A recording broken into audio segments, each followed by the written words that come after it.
जय गोपी चित चोर प्रभु, जय जय माखन चोर। भक्ति भगत भगवंत गुरु,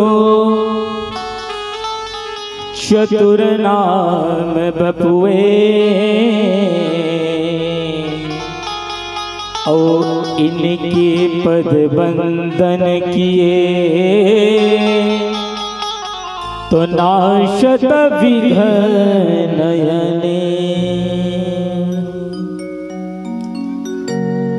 आइए श्री अनंत कोटि ब्रह्मांड नायक अकारण करुणावरुणालय योग योगेश्वर भगवान अखिल परात्पर सृष्टि की रचयिता भक्तवान कल्पतरु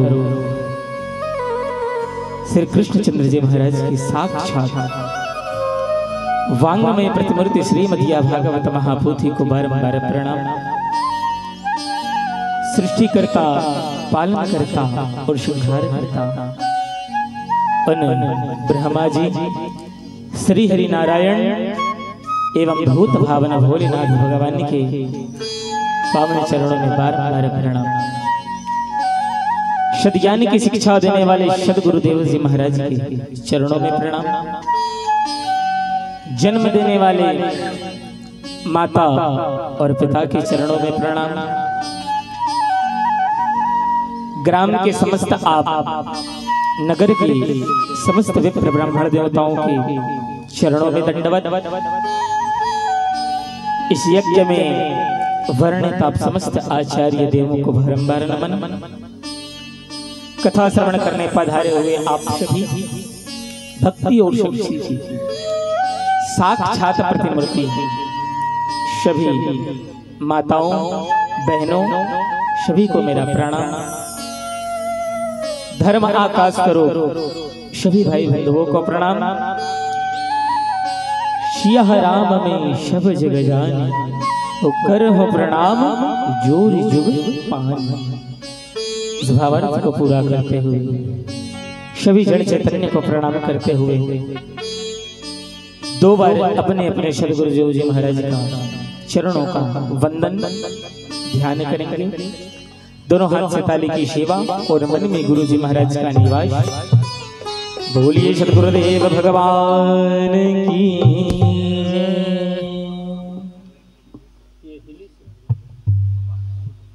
अखंड मंडलाकार व्याप्तमये न चराचरम् तत्पदं दर्शितं येन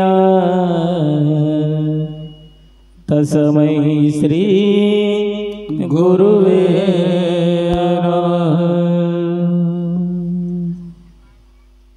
आइए महाराज अपने अपने सद्गुरुदेव जी महाराज का चरण करेंगे। कहते हैं गुरु जी के विषय में, क्या कहते हैं, तो सारे तीर्थ धाम आपके चरणों। महाराज गुरुदेव जी वो होते हैं जिनके चरणों में ये संसार के जितने तीर्थ है ना, वो हमारे लिए कहे उन गुरुदेव जी महाराज के पास है। तो ऐसे सद्ज्ञान की शिक्षा देने वाले सदगुरु जी महाराज को बारंबार नमन, बारंबार दंडवत प्रणाम है। आप सभी दोनों हाथ से ताली की सेवा देते हुए सदगुरुदेव जी महाराज के चरणों में नमन करें। बोलिए सदगुरुदेव भगवान की जय।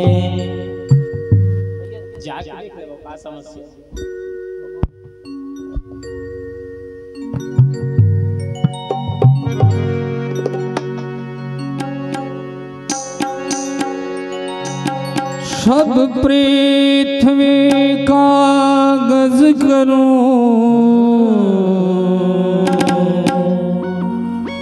लेखन सब वनराय। सात समुद्र की मशकरों, गुरु गुरु गुण लिखा न जाए। गुरु मेरी पूजा गुरु गोविंद, गुरु मेरो पार ब्रह्म गुरु भगवंत। गुरु मेरी पूजा गुरु गोविंद, गुरु मेरो पार ब्रह्म गुरु भगवंत। गुरु मेरी पूजा गुरु गोविंद, गुरु मेरो पार ब्रह्म गुरु भगवंत।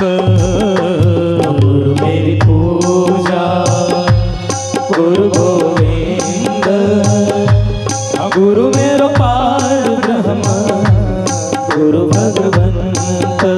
अखंड मंडलाकारं व्याप्तं येन चराचरं तत्पदं दर्शितं येन तस्मै श्री गुरुवे नमः। वन्दाव प्रथम मैसूर चरणा, वन्दाव प्रथमा महिषूर चरणा। मोह जनित संशय सब हरणा, मोह जनित संशय सब हरणा। वन्दाव गुरु पद पद्म परागा, वन्दाव गुरु पद पद्म परागा। सुरुचि सुबास सरसि अनुरागा, सुरुचि सुबास सरसि अनुरागा। महावीर वीर हनुमाना, राम जासु जस आप बखाना। वीर वीर हनुमाना, राम जासु जस आप बखाना। जनक सुता जग जननी जानकी, अतिशय प्रिय करुणा निधानकी।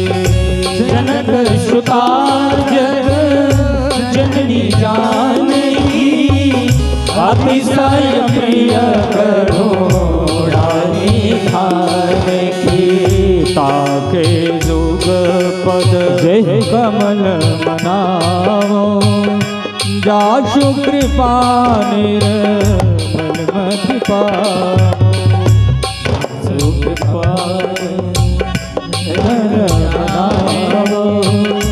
जासु कृपा निर्मल मति पावो।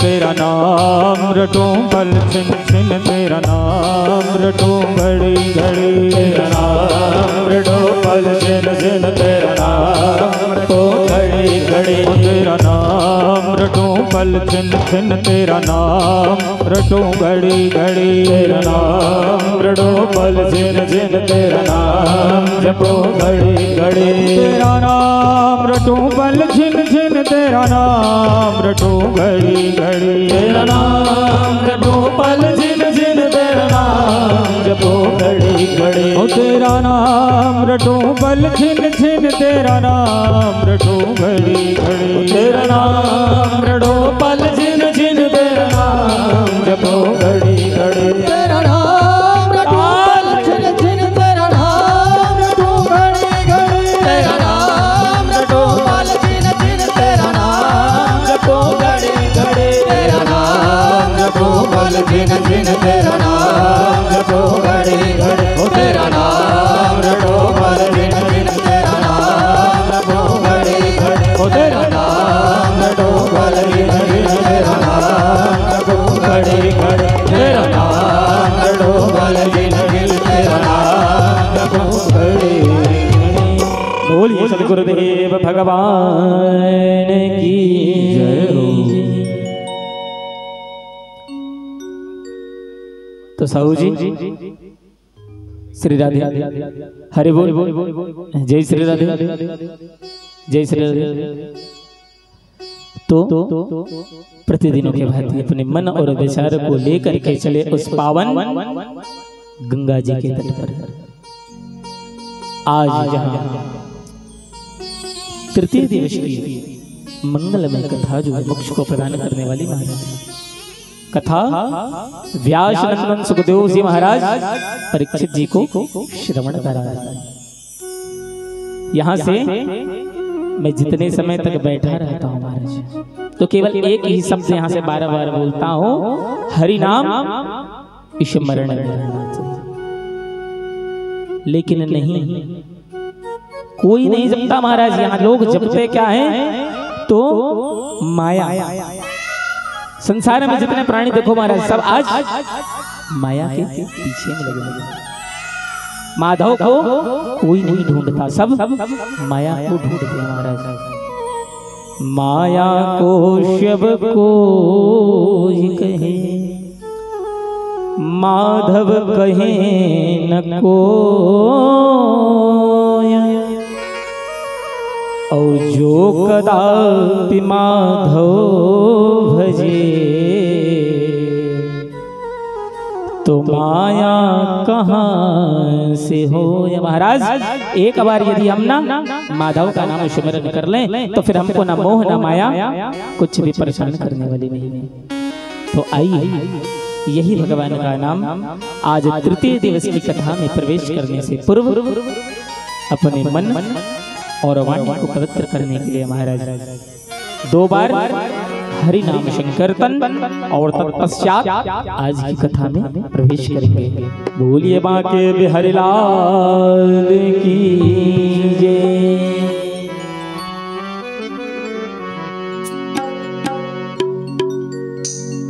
बताए गोविंद चले आओ,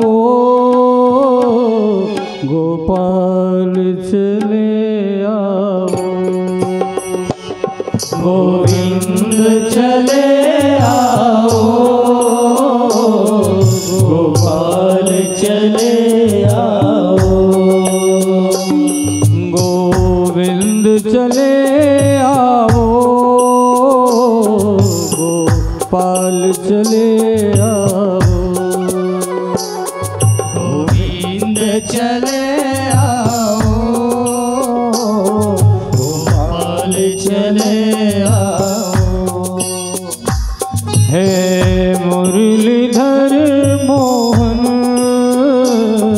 नंद लाल चले आओ, हे मुरलीधर मोहन थोड़कन भेजो चले आओ, हे मुरलीधर मोहन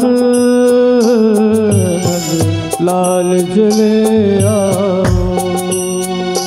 हे मुरलीधर मोहन नंद लाल चले आओ।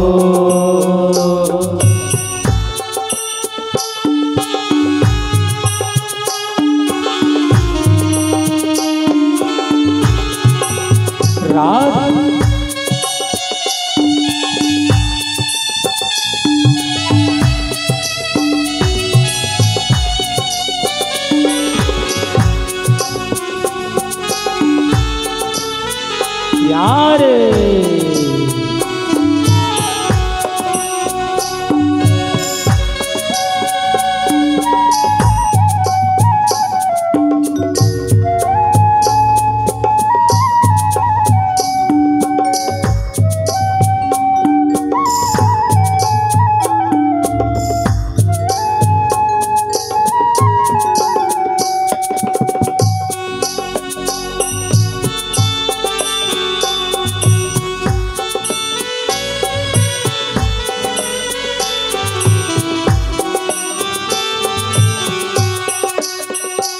गोविंद चले आओ, गोपाल चले आओ,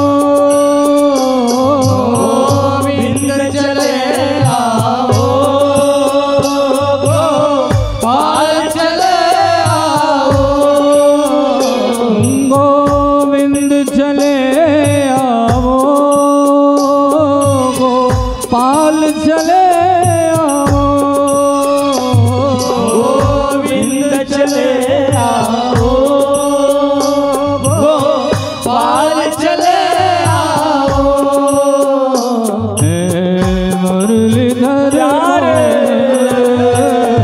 नंदलाल चले आओ, हे मुरलीधर मोहन नंदलाल चले। दोनों हाथों से ताली की सेवा देते हुए मुरलीधर मोहन नंदलाल चले आओ, हे मुरलीधर मोहन नंदलाल चले आओ, मुरलीधर मोहन नंदलाल चले आओ, हे मुरलीधर मोहन नंदलाल चले आओ, गोपाल चले आओ, नंदलाल चले आओ, गोपाल चले आओ, नंदलाल चले आओ,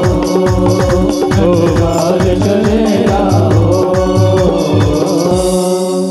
बोलिए श्रीमद् भागवत महापुराण की जय। जय श्री राधे, जय जय श्री राधे, जय जय श्री राधे श्याम।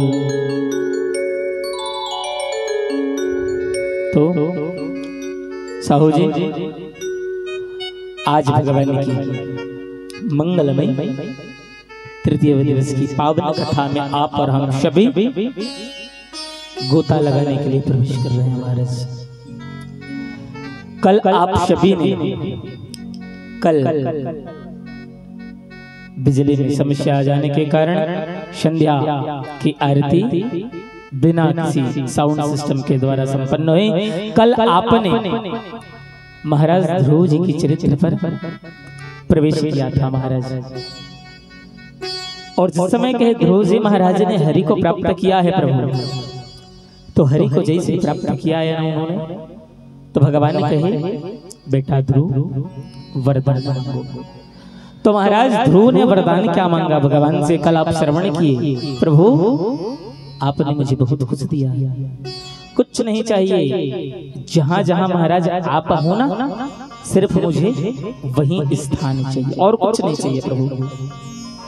भगवान कहे ध्रुव तू एक नन्हा सा बालक, मैं तेरे भक्ति से बड़ा प्रसन्न हुआ, तो मैं तुमको जाओ ध्रुव 36,000 वर्ष राज्य सुख प्रदान करता हूँ महाराज। और तब कहे भगवान श्री हरि नारायण जो है प्रभु ध्रुव जी महाराज को 36,000 वर्ष का राज्य सुख प्रदान किया है। आगे ध्रुव जी महाराज का शासन काल आया, ध्रुव जी महाराज राज सिंहासन को प्राप्त किया महाराज। विवाह हुआ ध्रुव जी महाराज का किसके साथ? तो ईला नाम की स्त्री के साथ ध्रुव जी का महाराज विवाह संपन्न हुआ। ध्रुव जी के संतान हुए, नाम है महाराज उत्कल, वत्सर इत्यादि। और इस प्रकार नित्यव्रती कहे ध्रुव जी महाराज शासन करने लगे। विवाह हुआ, संतान हुआ महाराज, और तत्पश्चात ध्रुव जी सोचे कि मुझे अब हरिचरण को चलाना चाहिए। तो समय ऐसा आया महाराज, भगवान उसको अपने लोक से ऊपर एक लोक बना कर दिए, कहे ध्रुव लोक महाराज। आज जो हम तारा देखते हैं ना आसमान पर, तो उसमें से एक महाराज अनेक ध्रुव तारा कहलाया जाता है। ऐसे परम पुरुष को महाराज ध्रुव जी महाराज ने प्राप्त किया था। और ध्रुव जी महाराज के पुत्र है महाराज उत्कल और वत्सर। कहते हैं प्रभु उत्कल जी महाराज तो तप करने, भगवान को भजन करने वन को चले गए। राजा बना कौन? तो कहे उत्सर, छोटा बेटा है महाराज राजा बना। और इसी वंश में कहे एक राजा हुए महाराज, नाम पड़ा अंग। ध्रुवंशी राजाओं में हुए राजा एक अंग, और उसके कर्म प्रताप से देख प्रजा सब दंग। महाराज उन्हीं के कुल में एक राजा हुए ध्रुव जी महाराज के वंश में, उसका नाम है राजा अंग। अंग की पत्नी नाम है महाराज सुनीता। महाराज अंग जो थे बड़े अच्छा शासन किया करते थे महाराज, बड़े प्रतापी राजा हुए। ऐसे महान राजा कि उसकी प्रशंसा ना महाराज बड़े बड़े ऋषिवर योगी महात्मा संत किया करते थे। इतने महान राजा हुए कहे राजा अंग। समय बीता महाराज, और समय बीता तो अंग की पत्नी नाम है सुनीता, और अंग और सुनीता से महाराज एक बालक उत्पन्न हुआ महाराज। वो बालक का नाम था राजा बेन। देखिए पिता बड़ा महात्मा राजा था, अच्छे शासन करने वाले राजे थे, लेकिन जो पुत्र हुआ महाराज नाम है उसका बेन। बेन बड़ा दुष्ट था, महान दुष्ट था बेन महाराज। ऐसा दुष्ट कि जब वो प्रकट हुआ, जिस समय जन्म लिया ना बेन, उसी समय के अपशगुन संसार को दिखाई देने लगे महाराज। बेन था कैसा? तो शबाल एव पुरुषो मातामह अनुव्रतः अधर्मम् अशोदा भयम मृत्यु तेनाभाव अधर्मिकः। बेन जो हुआ महाराज इतना महान पापी दुष्ट हुआ कि कुछ बड़ा हुआ तो महा अत्याचारी बालक निकला। राजा को सोचे कि मैं क्या करूं, तो कहे छोड़ दिया उसको, और कहे वो तो तप करने अंग जी महाराज निकल गए। बेन राजा बना, और बेन को जैसे पिता की कुर्सी मिली महाराज तो राजपाय जैसे राज मतलब मिलाना इसको, तो बेन देवताओं के ऊपर, ऋषियों के ऊपर और अपने राज्य में, अपने देश नगर में कहे अत्याचार आरंभ कर दिया महाराज। सवाल एवं पुरुषो, न बालक देखता, न माता देखता, न पत्नी देखता, न पिता देखता महाराज। जो उसको समझ में आए ना उसको कहे कष्ट देना बेन शुरू कर दिया महाराज। 7 द्वीपों के राजा, 7 समुद्र उसको देखकर महाराज कांपा करते थे, बेन को देखकर। शबरीश्वर कहते हैं क्या करें, ऐसा महान दुष्ट राजा है, और उसका पाप इतना था महाराज गौ माता रोने लगी। तो एक दिन की बात है, ऋषिवर समझाने आए हैं उसको, कहे कि बेन ऐसा दुष्ट मत बन रहे, तेरे पिता जो थे ना महान शासक थे, कहे प्रतापी धर्मी राजा, उनके बात का अनादर किया महाराज बेन, और बेन अनादर किया तो ऋषिगण कहे उसको श्राप दे दिए। ऋषियों का श्राप मिला महाराज, और ऋषियों के श्राप के द्वारा बेन मारा गया। और जब बेन मरा तो माता कितना स्नेह करती थी बेन से, अति स्नेह। पिता छोड़कर चले गए हैं, लेकिन जो माँ है नाम है सुनीता। वो महाराज के उस बेन के लाश को ना न जलाने दी, न फेंकने दी, न गड़ाने दी। उसके लाश को एक तेल में डुबाकर महाराज रख दी, अपने बेटे के लाश को महाराज। देखिए एक माता का प्रेम, लाश को भी इतना स्नेह करती है कि उसको आज जलाने नहीं दे रही है, उसको आज तेल में डुबाकर रखी है। और जब उसका लाश डुबा था ना महाराज, तो कहे वहां उस लाश के कारण अनेक प्रकार की समस्याएं उत्पन्न होने लगे महाराज। और उत्पन्न कैसे हुए समस्या, तो अनेक प्रकार से। गौ माता जो है दूध देना बंद कर दी, पृथ्वी महाराज अनाज उत्पन्न कर दी। सब देखे देवतागण कि इसके प्रताप से तो अत्याचार होता है, तो क्या किया जाए। तो बेन के शरीर का महाराज ऋषियों ने मिलकर मंथन किया, और जिस समय कहे बेन के शरीर को जो तेल में डुबोकर रखा गया है, उस शरीर का महाराज मंथन हुआ ना, तो ऋषिगण जैसे मंथन किए तो पहले में एक नाटक है बौना सा पुरुष निकला महाराज, काला कलूटा पुरुष निकला। छोड़ दिए कि महाराज वो भिल्लों का राजा बना गया।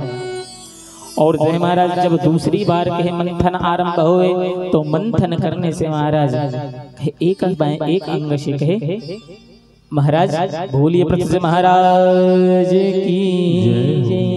और जैसे महाराज दूसरी बार ऋषियों ने मंथन किया, उसके शरीर का जंग का मंथन किया महाराज, तो कहे दाईं ओर से महाराज पृथ्वी जी महाराज का प्राकट्य, और बाएं ओर से माता ऋषि के प्रकट ली है। बोली लक्ष्मी नारायण भगवान की। जितने ऋषिश्वर थे महाराज कहे महाराज पृथु भगवान के 24 अवतार में एक अवतार महाराज का पृथु नारायण है, और ये वही नारायण है आज उस दुष्ट के शरीर से भगवान के प्रकट हुए महाराज। ऋषिगण उसको कहे लक्ष्मी और नारायण का स्वरूप माने, माता अर्ची और नारायण पृथु जी महाराज को, और दोनों की कहीं पूजा पाठ करना आरंभ कर दिए। दोनों का महान पूजा करते थे महाराज।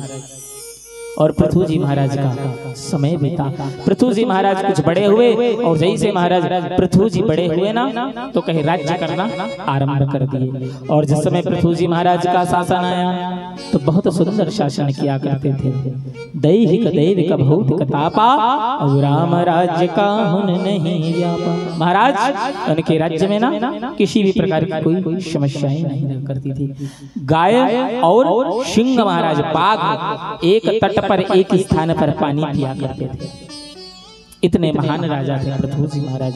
प्रजा बहुत प्रसन्न रहा करती थी। एक समय की बात है, बेन के अत्याचारी के कारण महाराज माता पृथ्वी जो है अनाज को कहीं छिपा ली, गौ माता का दूध देना बंद कर दी है। क्योंकि बेन कहता क्या था, न हो तव्यम ना भातव्यम, ना मेरे राज्य में हवन होगा ना पूजा होगा, कोई भगवान का नाम नहीं लेगा। बेन का यह सिद्धांत था महाराज। तो इन्हीं सब सिद्धांतों के कारण पृथ्वी नाराज हुई और पृथ्वी नाराज होकर अनाज का पैदावार बंद कर दी महाराज। अनाज का पैदावार बंद हुआ। पृथु जी महाराज परेशान होने लगे कि मेरे शासन में कहीं प्रजा दुखी हो रही है। और एक दिन की बात है महाराज, पृथु जी महाराज को पृथ्वी के ऊपर क्रोध आया। और जैसे पृथ्वी के ऊपर क्रोध आया, उठाए धनुष और पृथ्वी को जिस समय मारने जा रहे हैं महाराज, तो उसी क्षण पृथ्वी गौ का रूप धारण करी और गौ रूप धारण करके महाराज पृथु नारायण के समक्ष प्रकट हुई है। और जैसे पृथु नारायण के सामने गौ माता आई ना तो गौ माता को देखकर पृथु जी महाराज आश्चर्य में डूब गए कि तुम कौन हो? तो कहे पृथु, मैं कहे पृथ्वी हूं। क्रोध किए तब कहते हैं क्रोध मत करो पृथु, ध्यान करो क्षणों में। ये सब क्यों हुआ है? तो बेन के अत्याचार के कारण ऐसा हुआ है। तुम कहे जरा भी संशय मत करो, कहे मेरा दोहन करो और मेरे दोहन करने से आपको जो चाहिए महाराज सबके सब आपको सब कुछ कहे मिल जाएंगे। पृथु जी महाराज ठीक है। और उसी क्षण महाराज कहते हैं सर्वप्रथम ऋषिश्वरों ने जब उसका दोहन किया महाराज, भृगु जी महाराज, दुर्वासा जी महाराज, इन सब ने दोहन किया तो उसमें से सर्वप्रथम क्या निकला? तो कहे वेद निकला महाराज। और वही वेद जिसको आज हम पढ़ते और लोगों को पढ़ाते हैं। आगे चलकर महाराज देवता दैत्य गंधर्व इन सभी ने जब दोहन किया उसी गौ माता के स्तन को तो उस स्तन से फल निकले, अन्न निकले, औषधि निकले महाराज। पृथु जी महाराज बड़े प्रसन्न हुए। और वैसे भी गौ माता को काम धेनु कहा गया है। गौ माता की महिमा तो अपरंपार। गौ पृष्ठे वृद्धि ब्रह्मा और गले विष्णु कंठ रुद्र स्थिता।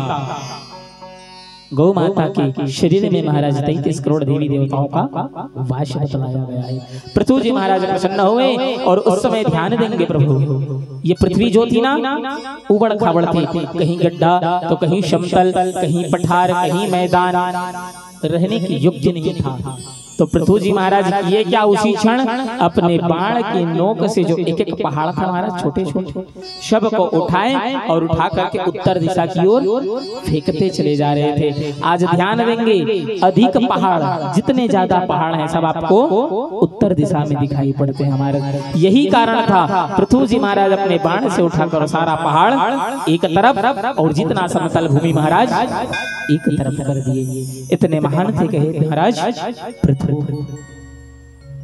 भूलिए पृथु जी महाराज की। इस प्रकार समय बीता। पृथु जी महाराज कहे अश्वमेध यज्ञ करने जा रहे हैं। 100वां अश्वमेध यज्ञ 99 हो चुका है महाराज, एक यज्ञ अभी बचा हुआ है। पृथु जी महाराज के पुत्र है, नाम है विजिताश्व। और उस यज्ञ के घोड़े को इंद्र चुरा कर ले गया है। इंद्र को 24 घंटे डर रहता था कि कोई मेरा सिंहासन ना छीन ले, कोई मेरे राज्य ना छीन ले महाराज। और जिस समय कहे महाराज पृथु जी महाराज के यज्ञ के घोड़े को ना अश्व को जिस समय इंद्र चुरा कर ले गया है, पुत्र विजिताश्व गया और जाकर के कहे इंद्र को मारने के लिए क्या है महाराज। मारा तो नहीं, वापस घोड़ा लाए और घोड़ा ला करके महाराज सुंदर कहे पृथु जी महाराज को दिए। पृथु जी महाराज 100वें अश्वमेध यज्ञ संपूर्ण किए हैं प्रभु। समय बीता। भगवान के परम भक्त हुए कौन? तो कहे महाराज पृथु। एक दिन की बात है, भगवान की प्रार्थना करें और जैसे भगवान की प्रार्थना किए ना तो पृथु जी महाराज पर भगवान कृपा कर दिए। और कृपा कैसे? तो एक दिन की बात है, स्वयं श्री हरि नारायण पृथु जी महाराज के सामने प्रकट हो गए हैं। भगवान को दर्शन की इच्छा को लेकर ये क्या किया करता था? भगवान का स्मरण किया करता था। तो एक दिन स्वयं भगवान नारायण पृथु जी के सामने प्रकट हुए और कहते हैं पृथु वरदान मांगो। पृथु जैसे देखा है भगवान को कहता है प्रभु मुझे तूने मालिक सभी कुछ दिया है, तेरा शुक्रिया है, तेरा शुक्रिया है। प्रभु कुछ नहीं चाहिए, राज मिल गया, पुत्र मिल गया। और दोनों हाथ जोड़ करके पृथु मांगता क्या है? तो ना कामये ना तदप्यहं क्वचिन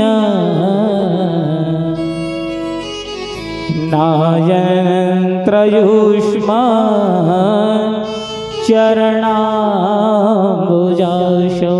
प्रभु कहे मांगने बोलते हो तो ददा तुम्हें सहस्त्र करणम। प्रभु 1000 कान मांगता हूं, क्या आप मुझे देंगे?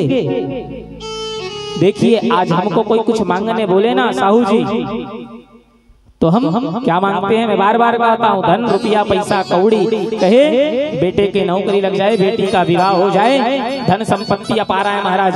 परंतु पृथु जी महाराज कहते हैं ददा तुम्हें सहस्त्र करणम। और ऐसे थे पृथु जी महाराज कहते हैं प्रभु कुछ मत दो, देना चाहते हो ना तो सिर्फ मुझे आप 1000 कान दे दो। तो कहे कान से क्या करेगा 1000 कान लेकर? तो कहता है प्रभु मैं आपकी ना लीलाओं को, आपकी कथाओं को सुनूंगा, 2 कान में मेरा मन बिल्कुल नहीं भरता। प्रभु अन्न धन भरल बा, दौलत बेशुमार बा, हरि के भजन बिना जिंदगी बेकार बा, हरि के भजन बिना जिंदगी बेकार बा।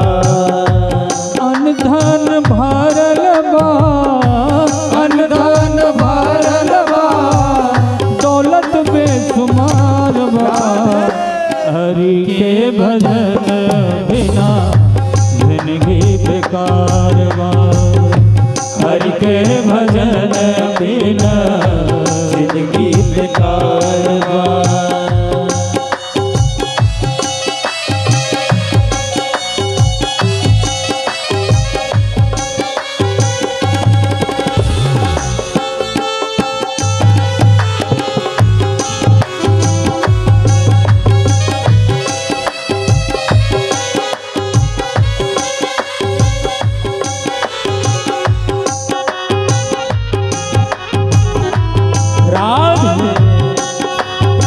दोनों हाथ से ताली की सेवा देते हुए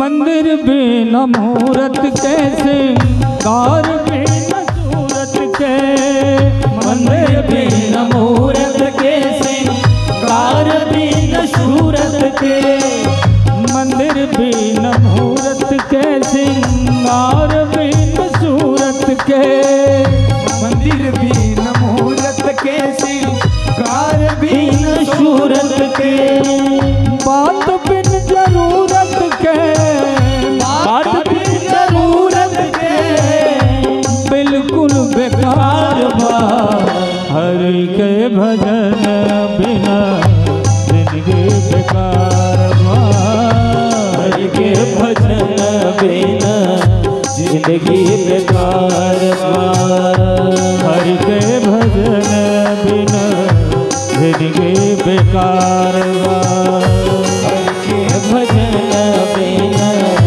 जिंदगी बेकार बा।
बिन माला के तिजोर बिन ताला के, गीत बिन गाला के, गीत बिन गाला के, बिल्कुल कारवां हरि के भजन बिना जिंदगी बेकार बा, हरि के भजन बिना जिंदगी बेकार बा। अनधन भरल बा, अनधन भरल बा, दौलत बेशुमार बा, हरि के भजन बिना जिंदगी बेकार बा, हरि के भजन बिना जिंदगी बेकार बा, हरि के भजन बिना जिंदगी बेकार बा, हरि के भजन बिना जिंदगी बेकार बा, हरि के भजन बिना जिंदगी बेकार बा, हरि के भजन बिना जिंदगी बेकार। भोलिए भक्तवत्सल भगवान की। इस प्रकार पृथु जी महाराज कहते हैं कि कहे वरदान मांगो। तो पृथु जी महाराज मांगे क्या प्रभु? ददा तुम्हें सहस्त्र कर्णम। क्यों? तो हरि के भजन के बिना ना महाराज जीवन में कुछ भी काम नहीं आने वाला है। और 1000 कानों से मैं केवल आपकी ना कथाओं को महाराज, आपकी लीलाओं को सुनूंगा। भगवान के प्रसन्न हुआ, तेरे 2 कानों में मैं तुझको 1000 की श्रवण शक्ति प्रदान करता हूँ महाराज। और तब भगवान पृथु जी महाराज को कहे 1000 कान की श्रवण शक्ति का आशीर्वाद प्रदान कर। नारायण जी महाराज अंतर ध्यान हुए। ऐसे महान थे कहे पृथु जी महाराज। समय बीता, पृथु जी महाराज के पुत्र है, नाम है विजिताश्व। प्रभु विजिताश्व राजा बना। विजिताश्व का बेटा हुआ नाम है महाराज हाविर्धन, और हाविर्धन राजा बना। हाविर्धन के महाराज 6 पुत्र हुए हैं, नाम है प्राचीन बरही और इत्यादि 5 पुत्र महाराज और भी थे कहे। प्राचीन बरही को 10 पुत्र हैं, नाम तो कहे प्रचेता। 10 पुत्र का नाम कहे प्रचेता रखा गया। तो प्रभु प्रश्न उठा 10 का नाम एक जैसे क्यों?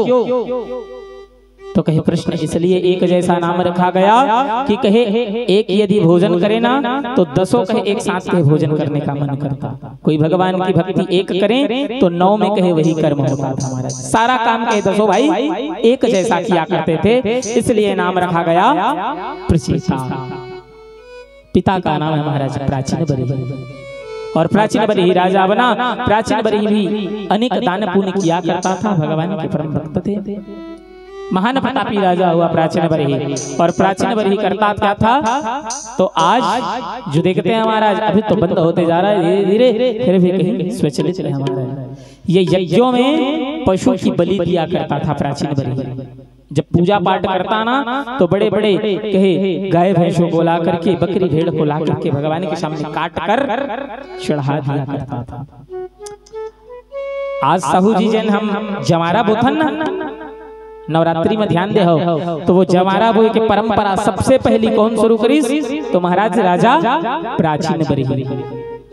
आज प्राचीन बरही हैं जिन्होंने ये जमारा बोने की परंपरा महाराज प्रथम बार शुरू करी थी। और यही राजा प्राचीन बरही जो कहे पशुओं को काट करके देवताओं के सामने बलि दिया करते थे। एक दिन की बात है, नारद जी महाराज का आगमन हुआ और प्राचीन बरही से जब मुलाकात हुई ना तो प्राचीन बरही को समझाते हैं कहे कि राजा तू है तो बड़ा धर्मात्मा, परंतु ना बहुत बड़ा गलत काम करता है। तो कहे महाराज क्या?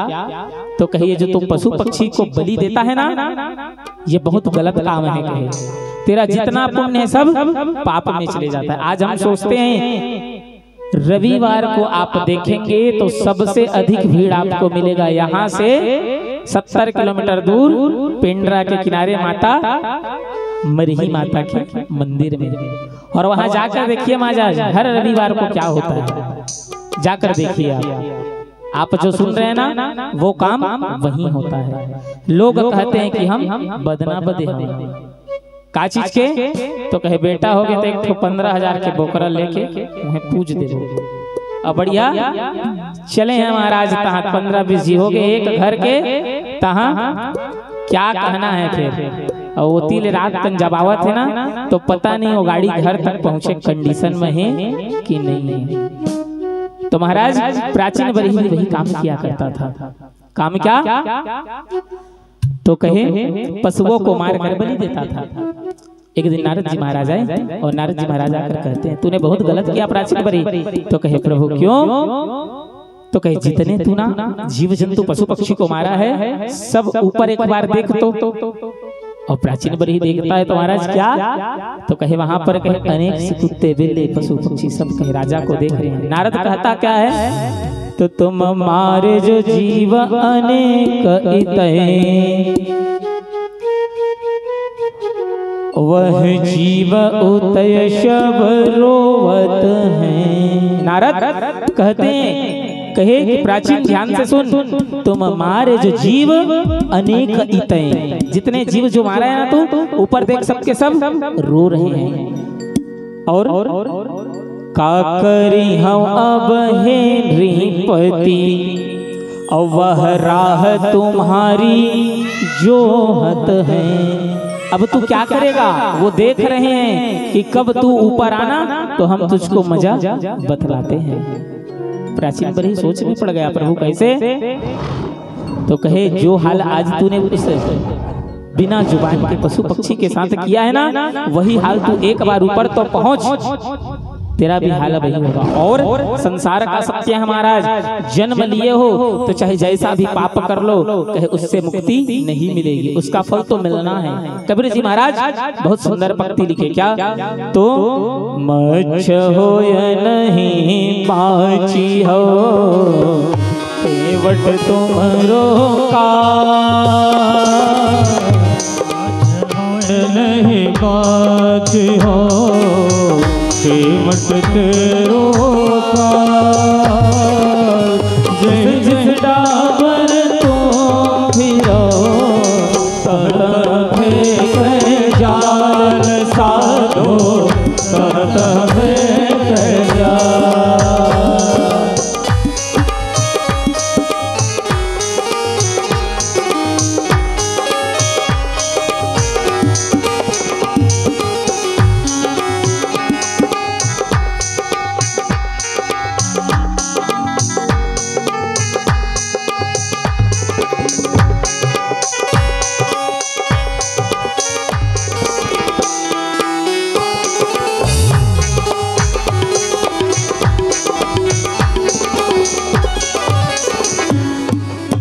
और इस प्रकार महाराज समझ आते हैं। कहे एक मछली होता है ना साहू जी, ध्यान देंगे। एक दिन ना कबीर जी महाराज घूमने निकले और घूमने निकले तो क्या देखे?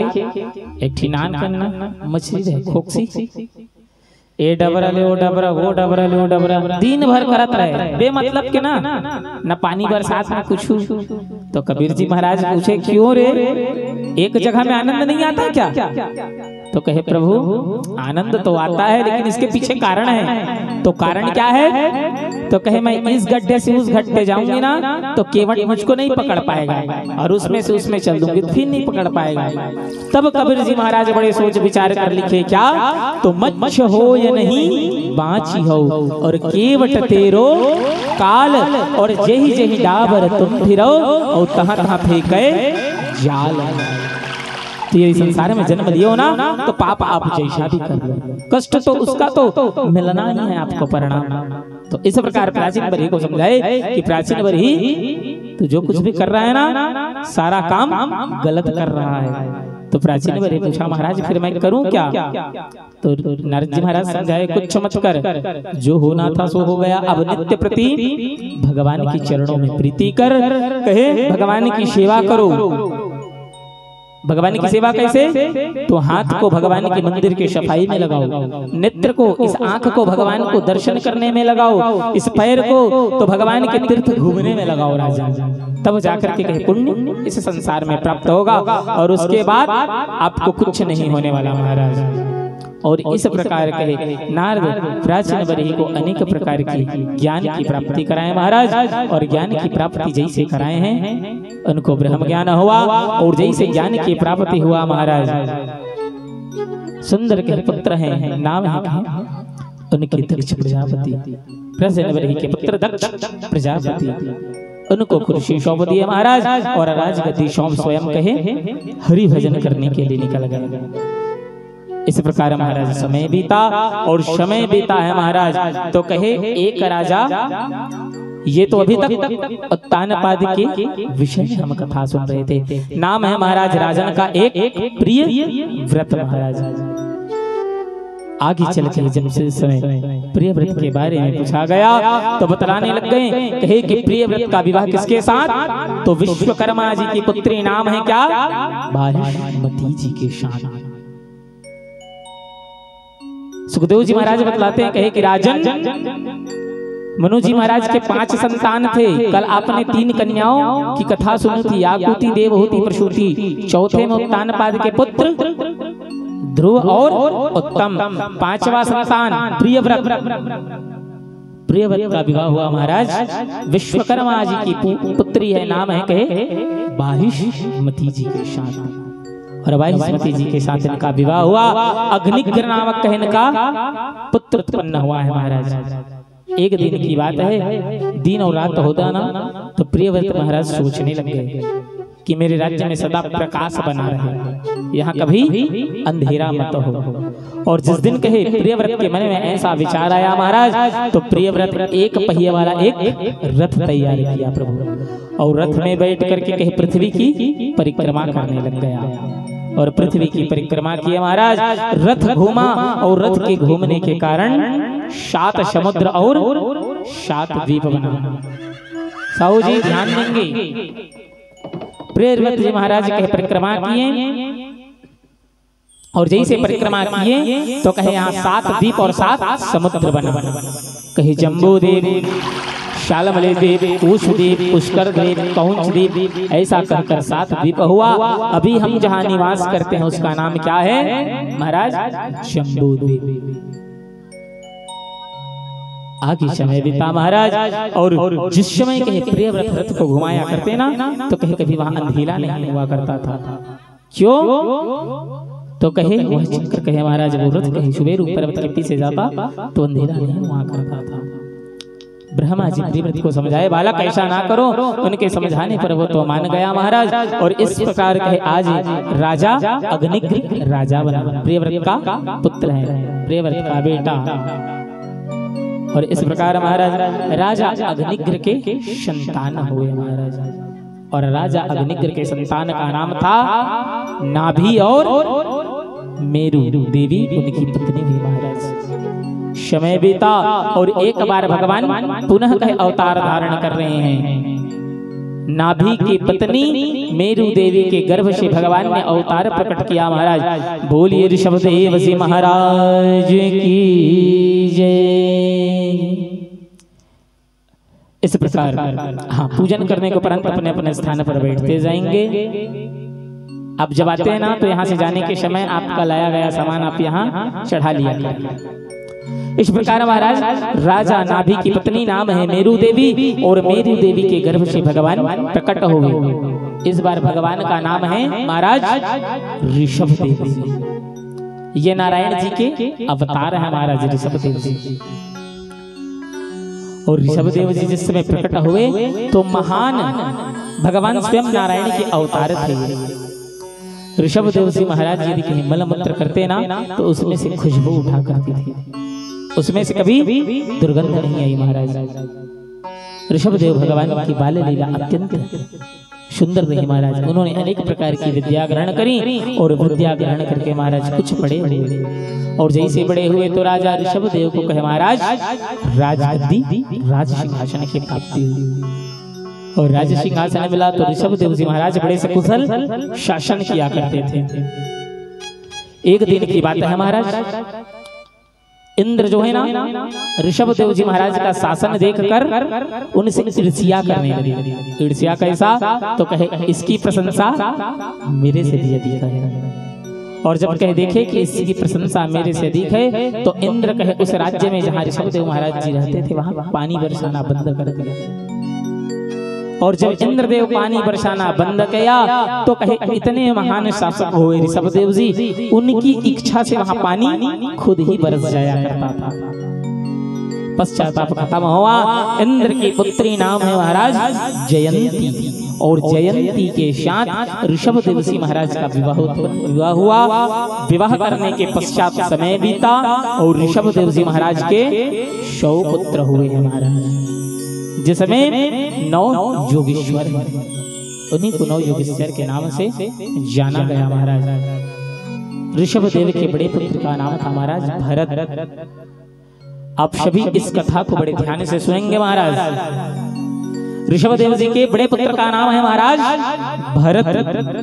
भरत को कहे राजा बनाए, और राजा बनाकर ऋषभदेव जी महाराज संसारी सुख को छोड़ वन को तपस्या करने चले गए। भरत जी महाराज का राज्य आरंभ हुआ है, और भरत जी का विवाह का समय आया। और जैसे महाराज समय आया तो भरत जी की पत्नी का नाम तो विश्वरूप की पुत्री कन्या पंचजनी,